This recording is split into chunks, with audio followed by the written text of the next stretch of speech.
자, 유시민 전 노무현재단 이사장의 망언부터 짚어보도록 하겠습니다. 심각해요. 아니, 저는 개인적으로 유시민이라는 뭐 정치인이었고 유시민이라고는 소위 지식인이 옛날에 썼던 뭐 책도 좀 읽었던 기억도 나고 이분이 그래도 총명하다고 생각했었는데 오늘 이 불거진 망언은 선을 너무 한참 넘었다는 생각이 들어요. 이게 진짜 여성, 노동자, 학력, 노인 한 네 가지가 겹친 발언인데 일단 이 관련된 발언 준비한 게 있는 거죠. 네. 예, 그거 좀 듣고 말씀 나누시죠. 예. 설란영 씨는 그때 구로 20단인가 있던 세진전자라는 전자부품회사 노동자 위원장이었어요. 그리고 이제 김문수 씨는 한일도르코 지금 금속연맹 산하의 거기 노조위원장을 했죠. 그러니까 김문수 씨가 학출 노동자, 대학생 출신 노동자로서 찐 노동자하고 혼인한 거예요. 그러면 그 관계가 어떨지 짐작하실 수 있죠. 김문수 씨는 너무 훌륭한 사람이에요. 그 설란영 씨가 생각하기에는. 나하고는 균형이 안 맞을 정도로 대단한 사람이에요, 원래부터. 그리고 그렇게 훌륭한 삶을 살았어요. 그 관계가 그렇게 돼 있는 거고, 그런 남자와의 혼인을 통해서 내가 조금 더 고양되었고, 그렇게 느낄 수 있겠죠. 자기 남편에 대해서 비판적으로 보기가 어려워요, 이런 조건에서는. 그리고 자기 남편이 감옥 들락날락 하면서 그 뒷바라지 하러 다니고, 뭐, 구속자 가족으로서 투쟁하고 이렇게 험하게 살다가 국회의원 사모님이 됐잖아. 남편을 더욱 우러러보겠죠. 경기도지사 사모님이 됐어요. 더더욱 우러러보겠죠. 더군다나 유시민을 이기고. 예. 그러니까, 그런데 이제 대통령 후보까지 됐어요. 그러니까 자기 남편에 대해서 비판적 거리를 유지하는 게 되게 어려워요. 그래서 이제 원래 본인이 감당할 수 없는 자리에 온 거예요. 이 유력한 정당의 대통령 후보 배우자라는 자리가 이 설란영 씨의 인생에서는 거기 갈 수 없는 자리예요. 그래서 이 사람이 지금 이렇게 발이 공중에 떠 있어요. 우리처럼 데이터를 보는 사람은 그래봤자 대통령 될 가능성은 제로야. 이렇게 생각하지만 본인은 그렇지 않은 거예요. 이제 영부인이 될 수도 있는 거예요. 그러니까 제정신이 아니다. 그런 뜻이죠. 진짜 제정신이 아니에요. 진짜. 정말 유시민 전 이사장이 제정신이 아니에요. 저 발언은 이건 저 발언만 갖고도 1시간 동안 얘기해도 시간이 부족할 만큼 저는 좀 약간 분노가 느껴집니다. 그 본인도 노동 운동을 했잖아요. 민주 운동도 했었고. 근데 이제 김문수 후보가 노동 운동을 할 때 노조위원장 출신, 그리고 배우자 노조위원장 할 때 만났었고, 그때 또 대학생 신분이라는 걸 이제 숨기고 만났기 때문에 위장 취업한 상태라서 대학생 신분도 몰랐었어요. 그렇게 해서 만나가지고 결혼을 했고, 나중에 뒷바라지하고 옥바라지 하면서 애를 혼자 키우고, 또 어디서 했습니까? 서점에서 경제활동 해가지고 뒷바라지 다 했지 않습니까? 그렇게 해서 남편을 이제 뒷바라지 해가지고 국회의원까지 되고 또 뭐 도지사하고 장관까지 가서 부인이 됐었는데, 그럼 본인도 마찬가지죠. 본인도 뭐 학생운동 하다가 부인이 나중에 자기가 국회의원 되니까 국회 배우자 됐던 거지, 뭐 국회의원 부인도 되고 장관 부인도 됐던 거죠. 그러면 그 부인은 뭡니까? 남편의 지위에 의해서 자기의 어떤 자리가 정해지는 그런 수동적이고 피동적인 존재라는 겁니까? 그러니까요. 지금 저게 말을 했는데 참 인간적으로 제가 설란영 씨라고 생각을 하면 너무 가슴에 비수가 꽂히는 게, 설란영 씨가 김문수 후보 당시 남편을 구명하러 다녔고, 유시민 후보는 자신의 동생을 구명하러 같이 다니면서 그 노숙도 같이 하고 막 그랬었대요. 그렇게 같이 고생을 했었는데 어떻게 저렇게 너는 가지 못할 자리에 간 거야 라고 말을 할 수 있어요. 저 변호사님, 우리나라에 계급제가 있었나요 혹시? 이게 대학 낙방하고 공단 들어갔다고 해서 이런 비난을 받아야 되나 제가 좀 모르겠는데, 오히려 남편이 배우자 잘 만나가지고 김문수 후보가 이 자리까지 온 걸 수도 있는 거잖아요. 그럼요. 이거를 오히려 제3자가 부부 사이를 어떻게 평가를 해요. 근데 그 유시민 씨는 외견과 조건만으로 사람을 평가한 거잖아요. 거기에 대통령 후보 배우자라는 자리도 설란영 씨 인생에선 갈 수 없는 자리다, 이렇게까지 언급을 했었어요. 다들 우리 선이 있었던 거예요. 거의 뭐 공단 출신 고졸 여성이라는 이유만으로 인격 모독에 가까운 비하 발언을 한 걸로 보입니다. 그래서 이게 전제의식이 남성 우월주의 시각이 깔려 있는 게 아닌가, 그런 생각도 들고요.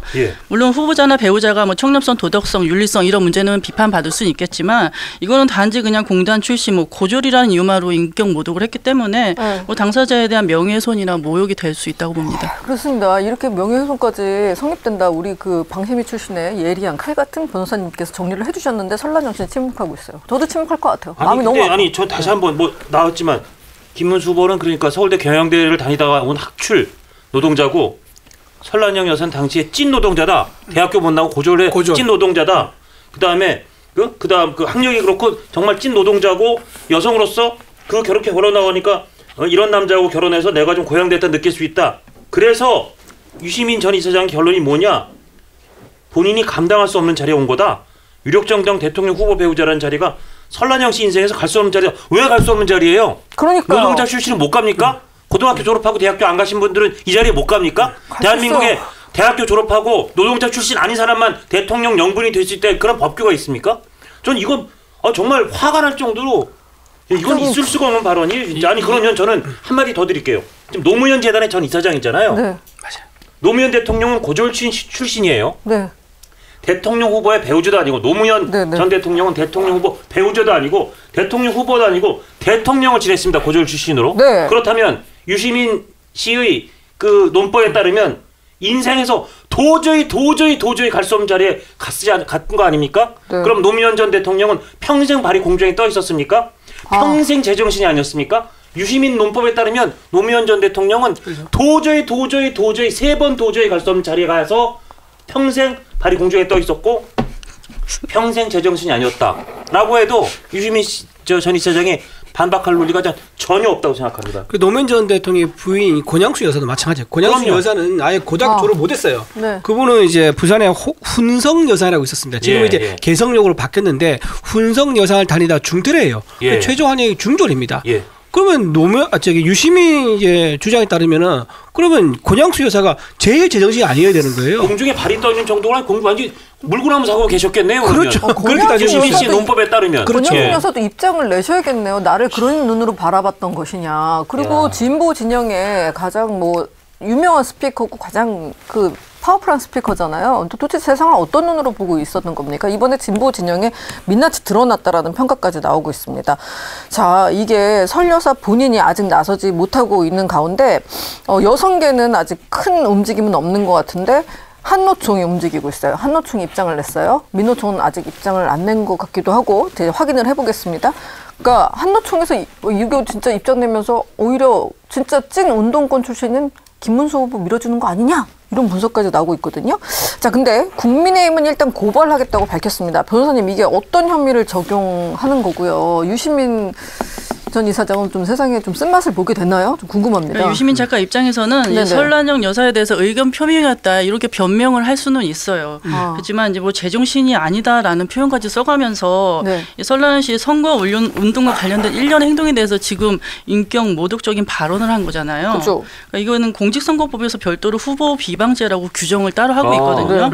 공연히 사실을 적시해서 후보자나 후보자의 배우자를 비방한 경우에는 이게 성립이 되는데 지금 이걸로 고소를 한 걸로 저는 고발을 한 걸로 알고 있습니다. 고발했을 때요? 그래서 이 법정형이 3년 이하의 징역이나 500만 원 이하의 벌금으로 규정이 되어 있는데 이 발언 수위를 보면은 그다지 재질이 좋아 보이지는 않습니다. 그렇죠. 재질이 그러니까 이 공직선거법상의 후보자 비방 혐의도 변호사께서 보시기에는 이게 성립이 될 수도 있었겠다. 일단 고발은 고발하겠다고 밝혔네요. 일단 국민의힘 중앙선대위가. 네. 근데 국장님 저 궁금해요. 그럼 영부인이 되려면요 어떻게 해야 돼요? 영부인이 되려면 유시민 작가의 논법에 따르면 대학을 나와야 되고요. 찐 노동자 출신은 절대 안 되는 거예요. 그럼 예를 들어서 피아노를 전공한 대졸 정도는 돼야 되고. 숙명여대 나오고. 그래서 변호사하고 만나서 그다음에 여러 가지 법인 같은 거 잘못 쓰더라도 충분히 영부인의 자격이 있으신 거고. 관용차도 우리 아파트 충분히 영부인의 자격이 있으신 거. 유시민 작가의 논법에 따른 겁니다. 만약에 대학교를 못 나왔고 찐 노동자 출신이고 하면은 공중에 발이 둥둥 떠 있는 제정신이 아닌 상태의 사람으로 변신한다는 겁니다. 기적의 논리죠. 어떻게 이런 대한민국에 아까 계급이 있냐고 말씀하시는데 정말 계급을 아주 갈라치기를 이렇게 해도 그리고 현재 우리 국민들한테 가장 아주 전면적으로 노출된 대선 후보와 그 부부, 그 영부인 후보, 그러니까 부인을 통해서 대한민국을 바라보는 소위 지식인의 민낯, 소위 진보 진영에서 정말 비판에서 되게 자유로웠던 누구나 가서 본인이 얘기하면 늘 박수 쳐주고 늘 웃고 늘 경애와 받고 상처만 받던 분이 얼마나 참으로 참 부적절한 민낯을 갖고 있었는지 오늘 저희가 아주 각종 가슴 아프게 목격합니다. 막 유명 스타 PD와 함께 여행 다니고 그랬잖아요. 예. 도대체 대중한테 어떤 이미지로 위장을 했던 것인지 저는 위장이라는 단어도 가능하다고 봅니다. 오늘의 저 발언이 진심이라면요. 사람들과 만났을 때 이제 본인 나름대로는 기준을 딱 정해가지고 내 기준에는 뭐 속된 말로 핫바리 이제 이런 거를 품고 있었다는 얘기죠. 품고 살았다는 얘기죠. 뭐 여행 다니면서 만난 뭐 관계자라든가 뭐 어떤 상대 파트너 패널들을 보면서 네. 대주올이냐 아니냐 이런 것도 따졌을 거고 서울대냐 아니냐 이런 것도 따졌을 거다. 이렇게 이제 짐작은 됩니다.